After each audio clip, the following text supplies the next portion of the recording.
अस्सलामुअलैकुम नाज़रीन, मैं मोहम्मद असलम हुसैन सियासत की आलमी ख़बरों में आप सबका इस्तकबाल करता हूँ। पेश है दुनिया भर से आज की कुछ अहम खबरें। यूक्रेन के आसमान पर उड़ रहे ड्रोन्स के हमले की कई वीडियो सोशल मीडिया पर वायरल हो रही है। दिफाई माहिरीन का कहना है कि ये ड्रोन्स ईरान शाहेद 136 में बनाए गए हैं। इन्हें रूसी फौज में जेरान 2 के नाम से भी जाना जाता है। दिफाई मुहक्किक राब अली, जो यूक्रेन में जंग के करीब से निगरानी कर रहे हैं, कई वीडियोस ट्वीट किए हैं जिनमें जेरान 2 को यूक्रेन के दारुलहुकूमत कैफ और मशरक़ी इलाके सोमी पर परवास करते देखा गया। इन हमलावर ड्रोन्स की वीडियोस में दिखाया गया कि खामोशी से परवास करते हुए ये ड्रोन अपने निशाने पर आ जाते हैं। यूक्रेनी बाशिंदे अब रिहायशी इमारतों को जलाने की तस्वीर पोस्ट कर रहे हैं और इन ड्रोन हमलों की मजम्मत कर रहे हैं।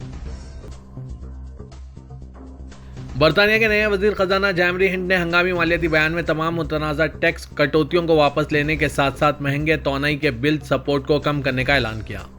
रीटर्स के मुताबिक हिंद का बयान बरतानिया के माली इस्तेहकाम के बारे में मार्केटों को यकीन दिलाने और इनके पेशरों को ऐसी कॉर्टिंग की तरफ से गुज़िश्ता माह पेश किए गए मिनी बजट के धक्के को कम करने की एक कोशिश है। हिंद ने कहा कि इनकम टैक्स में एक पिंस की कमी का फैसला इस वक्त तक गैर मुअय्यना मुद्दत के लिए मुलतवी कर दिया गया है जब तक कि बरतानिया की माली सूरत हाल बेहतर नहीं हो जाती। चीन ने पीर को कहा है कि वो इस हफ्ते जारी होने वाले तीसरी सहमाही Q3 के लिए मुल्क के GDP के आदाद-ओ-शुमार को आम नहीं करेगा। इन दिनों चीन में हुक्मरान कम्युनिस्ट पार्टी ऑफ चाइना का एक अहम इजलास जारी है और मुल्क के बड़े बड़े रहनुमा वहां जमा हैं। इस मुलाकात में चीन के मौजूदा सदर शी जिनपिंग को तारीखी तौर पर तीसरी बार सदारती तख्त मिलने की तौक़्क़े है। बीजिंग के कौमी इदारा शुमारियात ने ऐलान किया है कि मुआशी आदाद-ओ-शुमार का इजरा एक खास वजह से मुलतवी किया जा रहा है। पिछले कुछ दिनों में ऐसी बहुत सी खबरें आई थी कि चीन की मईशत में कुछ अच्छा नहीं चल रहा है। स्विट्जरलैंड में यूरोविंग्स एयरलाइंस के पायलटों की हड़ताल की वजह से कसीर तादाद में परवाजें मनसूख कर दी गई है। इत्तला के मुताबिक जर्मन एयरलाइंस कंपनी अल्फ्तांसा की ज़ेरी कंपनी यूरोविंग्स के पायलटों ने सालाना तातीलात में 14 दिन के इजाफे के मुतालबे के साथ आज से 3 रोज़ा हड़ताल शुरू कर दी है। यूरोविंग्स ने जारी करदा बयान में कहा है कि हड़ताल की वजह से ज्यूरिख एयरपोर्ट पर रोज़ाना परवाज़ों की तादाद 230 से 400 तक कम हो गई है। परवाज़ों की मनसूखी ने ज्यूरिख से जर्मनी के शहरों हैम्बर्ग, डिस्सेल्डोर्फ और कोलन के लिए फ्लाइंग रूट पर मनफी असरात डाले हैं।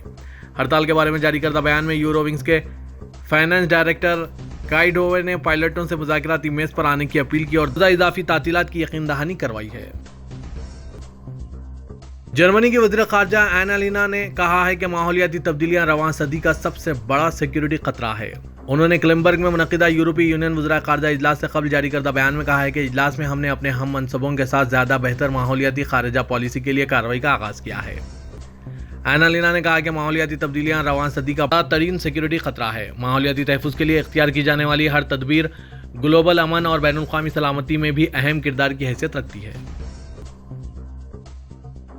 काज़ी मोहम्मद शरीफीन शाह सलमान बिन अब्दुल अजीज़ ने सऊदी मजलिस शोरा के तीसरे साल के 8वें सेशन का इफ्तिताह किया। सऊदी खबरसां इदारे SPA के मुताबिक शाह सलमान बिन अब्दुल अजीज़ ने मजलिस शोरा के इजलास से जामे खिताब में मुमलिकत की दाखिला और खारिजा पॉलिसी पर इज़हार ख्याल किया है। शोरा के सालाना इफ्तिताही इजलास के मौके पर वली है शहजादा मोहम्मद बिन सलमान भी मौजूद थे। अपने खिताब में शाह सलमान ने कहा कि सऊदी अरब तोनाई हिकमत अमली के तहत आलमी तेल मंडी के तवाज़ुन और इस्तेहकाम के लिए भरपूर कोशिश कर रहा है। शाह सलमान बिन अब्दुल अजीज़ ने ईरान से अपील की कि वो एटमी तोनाई की आलमी एजेंसी से भरपूर ताउन करें, हमसाया मुल्कों के साथ एतमाद का रिश्ता कायम करने और आलमी बरादरी के साथ एतमाद का रिश्ता बनाने के लिए ठोस इक़दामात और एटमी प्रोग्राम से मुतालिक अपने वादे पूरे करें। सऊदी वज़ीर दिफा शहजादा खालिद बिन सलमान ने यूक्रेन की जंग में सऊदी अरब के रूस के साथ खड़े होने के इल्ज़ामात पर हैरत का इजहार किया है। अरब न्यूज़ के मुताबिक सऊदी वज़ीर दिफा ने ट्विटर पर बयान में कहा कि कुछ लोग सऊदी अरब पर रूस के साथ खड़े होने का इल्ज़ाम लगा रहे हैं। इस हकीकत के बावजूद कि ओपेक प्लस की तरफ से 5 अक्टूबर को तेल की पैदावार में रोज़ाना 2 मिलियन बैरल कमी का फैसला मुत्तफ़िक़ा और खालिस्ता इक़्तिसादी वजह की बुनियाद पर किया गया था। उन्होंने सवाल किया कि ईरान भी ओपेक प्लस का मेंबर है, इसका मतलब है कि सऊदी अरब ईरान के साथ भी खड़ा है। शहजादा खालिद बिन सलमान ने मजीद कहा कि यह झूठे इल्ज़ामात यूक्रेनी हुकूमत की तरफ से नहीं आए हैं। सऊदी गुलकारा अफनान अब्बास के मुनफरिद अंदाज और आवाज़ के गुलकारी की दुनिया में चर्चे चल रहे हैं। अल अरबिया नेट के मुताबिक अफनान अब्बास ने मुख्तलिफ प्रोग्रामों में शिरकत करके दुनिया फ़न को अपनी आवाज़ के सहर और अपने अंदाज से मुतासिर किया है। अफनान अब्बास बताया कि तुम्हें अपने अतराफ महसूस करती हूँ सुनाकर अपने गुलकारी के सफ़र का आगाज़ किया। गुलकारा ने बताया कि इन्हें अपने अंदर छुपी हुई गुलकारी की सलाहियत 20 साल की उम्र में दरियाफ्त हुई थी। शुरू में अपने शौक के लिए गुलकारी करती थी, लेकिन जब देखा कि लोग दिलचस्पी ले रहे हैं और मेरे गानों को पसंद कर रहे हैं तो मैंने खुद को एक गुलकारा के तौर पर तैयार करना शुरू किया। इसका अच्छा नतीजा सामने आया है। मुत्तहिदा अरब इमारात ने पीर को आलमी इदारे सेहत यानी WHO के साथ मशरक़ी यरूशलेम में अल मकासिद अस्पताल की मदद के लिए $25 मिलियन के ताउन के मुआहदे पर दस्तखत किए हैं। इमारत की खबरसां एजेंसी वाम ने यह रिपोर्ट किया है। ये मुआहदा सदर मोहम्मद बिन जायद अल नहयान की हिदायत पर अमल दरामद आलमी इदारा सेहत के ताउन और मशरिक़ व सतह अमन अमल के लिए अक़वाम मुत्तहिदा के राब्ताकार के दफ्तर के ताउन से किया गया। हिंदुस्तान के दारुल-हुकूमत दिल्ली में शराब पॉलिसी में मुबैना बदउनवानी के मामले में तलब किए गए नायब वज़ीर आला दिल्ली मनीष सिसोदिया पीर को 9 घंटे की पूछगछ के बाद CBI हेडक्वार्टर से रात तकरीबन 8 बजे बाहर निकले।